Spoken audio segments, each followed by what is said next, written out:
Hi, everyone. This is chapter 4 of Poppy. This is called Emergency Meeting. So, chapter 4, the emergency meeting. Poppy ran across the lopsided porch and into the parlor. The whole family had indeed gathered. Poppy's father, thimble on his head, was on his accustomed perch atop an old straw hat, already addressing the crowd. The moment Poppy entered the room, he saw her. "Ah, Poppy," he cried, "you're late, but at least you're here." All the mice, a sea of tears, eyes, pink noses, and whiskers, turned to look at her. "But where's Ragweed?" Lugwort demanded. "Wasn't he with you? Do you think he'll have the common decency, not to mention courtesy, to consider joining us at this moment of crisis? Or is he beyond all that?" With so many eyes fixed on her, Poppy could not speak. "Well, Poppy," Longwort added, "do you know where your friend is?" Sorry, pages are stuck. Poppy stammered.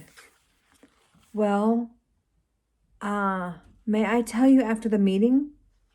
Longwort murmured a humph, as well as "I suppose," and "thoughtless children," concluding with, "Just take your place, please." Poppy slipped forward and crouched down next to Basil, her favorite younger cousin. "Where have you guys been?" Basil whispered. "Out," Poppy replied weakly. "You don't look so good. What happened to your nose?" "I can't tell you now. I can't explain it."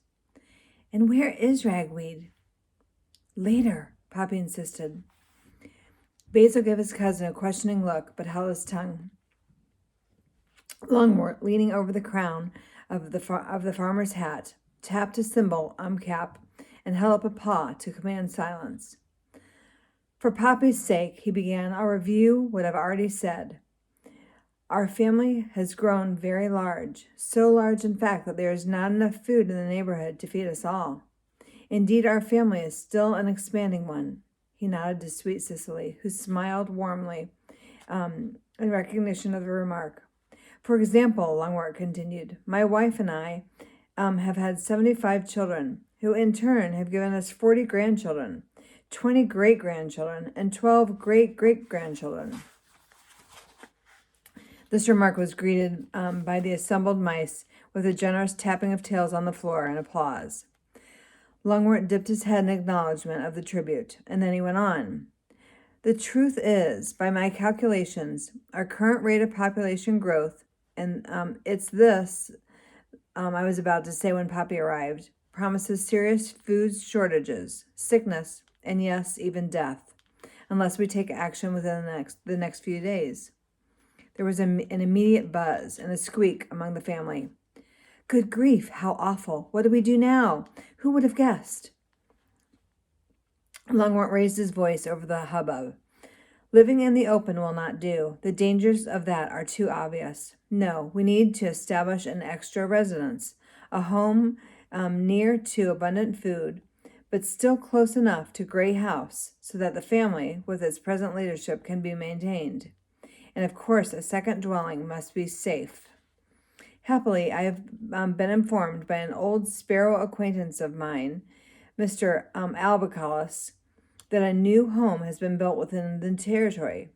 Again there was chatter. "Where? Have you seen it? What's it like?" "It's on the northern side of Dimwood Forest. New House, it's called. A half-day's trek from here." "Oh, that's so far. Almost another country.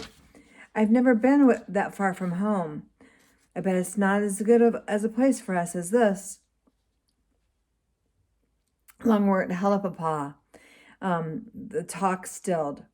"This new house is reachable by the tar road, across the bridge and beyond Newfield, which I've been informed has abundant food. Somebody else can go. Wonder what kind of food it is. What's there? I doubt it will do, whatever's there. Naturally, I will need to investigate new house with care. Would I get a room of my own? Can I keep sharing a room with Tansy? They'll never let me go. I won't bunk with Husk."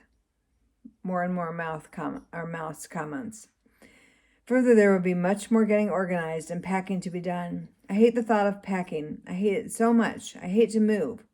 I just put together a whole new room."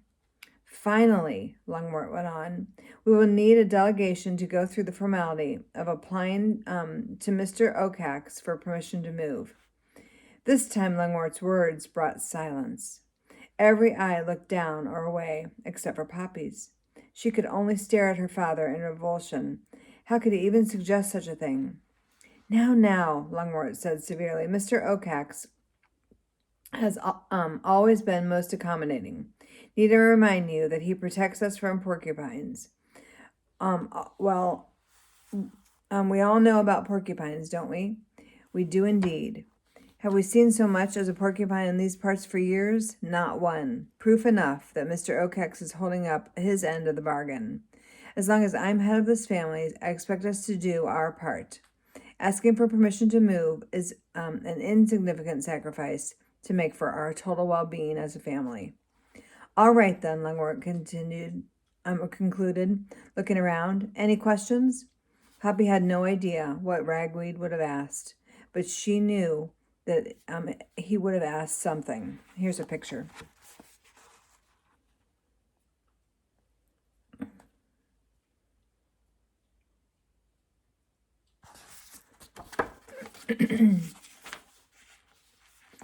Good, Longmort said. I thank you for your attention. Please go about your business. I will keep you informed as always. Poppy, be so good as to remain. I'd like a private word with you. With much excited chatter, the mice scurried off until only Poppy and her parents and Basil remained. Now you can tell me what's going on, Basil said, and then she asked, please tell us. You're looking really bad. Poppy, trying to find the words to tell her parents about Ragweed, had closed her eyes. Basil tugged at her. Poppy, did something happen to Ragweed? Poppy gave a quick nod. What? What happened? Poppy, her father called from across the parlor. I'm waiting. Poppy opened her eyes and turned to Basil. Stay close, she said to him. I'm going to need you. Slowly, Poppy crept toward her parents. Basil trailed right behind. As his daughter approached, Longmort drew himself up with a show of dignity. Well, Poppy, he said, I suppose I should be grateful that you managed to find time for a family meeting. Papa, Poppy began, you see, and suddenly sweet Cicely asked, Poppy, what did you do to your nose? Is that... We can deal with the nose later, Longmort interrupted. What I wish to say first, Poppy, is this. As I made my announcement about the house, you did hear it, didn't you? Yes. When I mentioned making a delegation to go to Mr. Oakhax, I was saddened that not one of your brothers or sisters would look at me in the eye. It was as if they were all fearful. But you, Poppy, you are steady on your mark. Your eye never wavered, straight and loyal, and I admire that in a young mouse. Therefore, I have selected you by way of a reward, and it is a grand one, isn't it, Mother? Sweet Cicely, brushing at her ears, smiled thinly. Right then, Longmort continued. Poppy, I have selected you to go with me to see Mr. Oakhax. You what? Poppy cried. I know. It's an unlooked-for honor. But you heard me right. You will join me when I go to see him. But, Poppy tried to find the words, but she could not. But what? But Mr. Oakhax just ate Ragweed, Poppy blurted out. And there was a stunned silence. Ate Ragweed? Sweet Cicely finally gasped, her voice half gargle, half squeak. Did I hear you say that correctly? Trying to stop her tears, Poppy nodded. When? Longmort demanded shrilly. How? Why didn't you tell me? I barely got back, Poppy sobbed.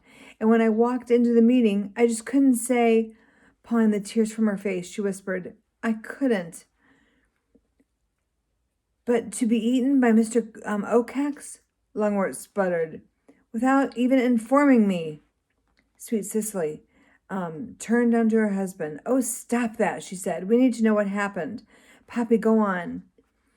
Poppy, her heart heavy, stammered, "Well, that is, Ragweed and I last night went out to Bannock Hill. I mean, we had never been before, and it was such a beautiful summer night, and we thought it would be romantic. It was lovely. And he had just asked me," Poppy paused to look at her parents. Certain that they would not be sympathetic, she decided to skip some parts of her story. "Then Ragwood found a hazelnut," she went on. "He loved nuts. So he started to eat it, and I told him that he should get under cover. But he wouldn't listen. And then, all of a sudden, out of nowhere, Mr. Oakhex burst upon us. I hadn't heard a thing. He was just there. And he almost got me. Got me too," she said, pointing to her nose. "But he caught Ragweed," she whispered. "Oh, it was awful." Here's a picture.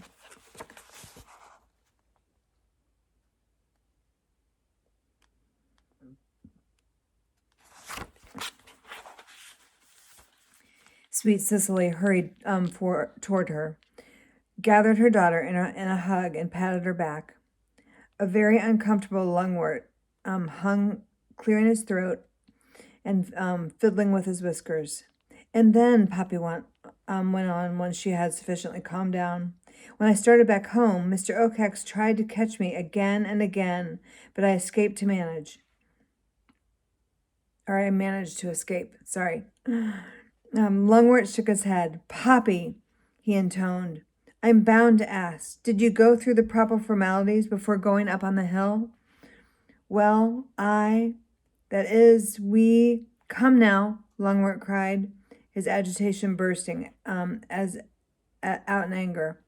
"Did you or did you not ask Mr. Oakhex for permission before going up there? Answer me." "No, we did not," Poppy admitted. "Well then," Lungwort said, "if Ragweed's death can be an object lesson to the rest of the family, perhaps what happened will serve a useful purpose. Good out of bad, so to speak." "Ragweed wasn't bad," Poppy objected. "I never said he was bad, but without doubt his thinking was bad. He was rude and thoughtless and a headstrong mouse. Not one of ours, I might point out. Indeed, if your friend had followed the rules, if he had accepted things as they were, if he had listened to me, he would be here with us today." "Such a short, unhappy life," Sweet Cicely sighed. "I warned him, Poppy," Lungwort declared. "I did. Let no mouth say otherwise. Though he was no son of mine, I did my duty by him, and he would not pay heed," which means he would not pay attention. "There should be a lesson learned from this." Poppy tried to protest. "But Ragweed and I..." "Again," Lungwort interrupted. "Poppy, two things. First, I want you to go among the rest of the family and explain what happened to your unfortunate friend. Be so kind as to point out the cause, that you did not ask permission from Mr. Oakhex. I desire no such tragedies to befall one of us. Is that understood?" "Yes, sir." "Second, what I said stands about your coming with me when I request from Mr. Oakhex for our move. Let's hope your presence will convince him that, one, you truly are apologetic for what you have done, and two, in the future you will ask his permission before venturing anywhere." So saying, Lungwort, with one paw around Sweet Cicely, went off, leaving Poppy and Basil standing alone. Poppy looked after them for a long time, and Basil reached up to touch her. "Poppy," he asked, "you will, right? Are you all right?" "Basil," Poppy said, with a mix of sadness and anger, "Ragweed wasn't unhappy or bad. He wasn't. Maybe he was talking smart at times, but I loved him for it. I did." Once again, tears trickled down her face. "Poppy," Basil asked, "are you really going to go to Mr. Oakhex?" "I don't think I have much choice, do I? Only I do wonder what'll happen when he recognizes me." Her cousin's eyes grew wide. "Do you think he will?" Poppy pointed to the scratch on her nose. How can he miss? He put this here. And I think that's the end. It is. That's the end of chapter 4. Chapter 5 is coming next. I sure miss all you guys.